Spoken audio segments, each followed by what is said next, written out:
જૂનાગઢના ભવનાથમાં ચાલી રહ્યો છે મહાશિવરાત્રિનો મેળો અને ભવનાથનો મેળો એટલે તો અલખના ઓટલે આળોટવાનો અવસર। મહત્વપૂર્ણ વાત એ છે કે આ વખતે મેળામાં મોટી સંખ્યામાં યુવા ધન ઉમટી રહ્યું છે। તે જોઈને સાધુ સંતો પણ હર્ષિત થઈ રહ્યા છે। મહાશિવરાત્રિના ખાસ આયોજન પર ભવનાથ શિવ ભક્તોથી ઉભરાઈ ગયું છે। શ્રદ્ધાળુઓ જાણે કે ઉભરાઈ રહી છે ભવનાથ તળેટી। જય ગિરનારીના જયકાર અને હર હર મહાદેવના નાદથી ગુંજી ઉઠી છે આ તળેટી। ભવનાથનો મેળો એટલે તો જીવ અને શિવને એકરૂપ કરતો મેળો અને આ મેળાને માણવા માટે શ્રદ્ધાળુઓ હંમેશા જ તત્પર રહેતા હોય છે।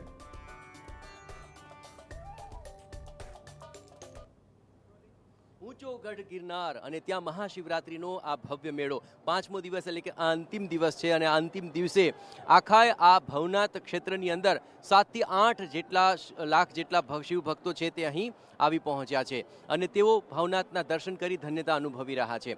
આ ભવનાથ મંદિરનું પરિસર આપ જુઓ, અહીં ખૂબ જ સુરક્ષા વ્યવસ્થા સાથે તમામ ભક્તોને અંદર દર્શન કરાવવામાં આવી રહ્યા છે અને મંદિરના સમગ્ર પરિસરમાં આપ જુઓ જે ભક્તો છે તે વિશેષ કરીને અહીં અલગ અલગ રીતે ભગવાનને રીઝવવા માટે અહીં આવ્યા છે।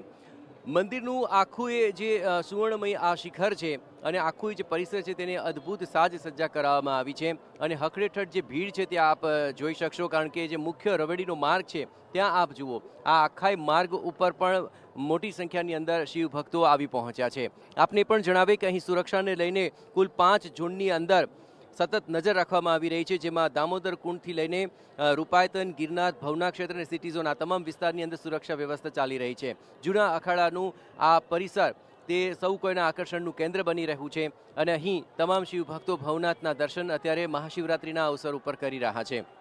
1 SP, 10 DYSP, 40 PI અને 130 PSI સાથોસાથ મહિલાઓની સી ટીમ અને સીસીટીવીથી સર્વેલન્સ અને અન્ય તમામ રીતે પણ અહીં સુરક્ષા વ્યવસ્થા ચાંપતી રાખવામાં આવી છે। આપને પણ જણાવીએ કે અહીં આજે રાત્રે 9 વાગ્યાથી લઈને 12 વાગ્યા સુધી ભવ્ય રવેડી નીકળશે। આ વખતનો રૂટ પણ 2 કિલોમીટર જેટલો છે। સાધુ સંતો બરાબર 12 વાગે મૃગીકુંડમાં સ્નાન કરશે, ભવનાથના દર્શન કરશે, સાથે જ મહાશિવરાત્રિનો આ મેળો છે તે આખરે પરિપૂર્ણ થશે। પરંતુ આ વખતે 17 લાખથી પણ વધારે શિવ ભક્તો અહીં આ 5 દિવસ દરમિયાન ભવનાથના દર્શનાર્થે આવ્યા હતા અને આ ભવ્ય ભવનાથના મેળાના તેઓ સાક્ષી બન્યા હતા। કેમેરા પર્સન દીપક સેન સાથે જયેશ પારકર, TV9 જૂનાગઢ।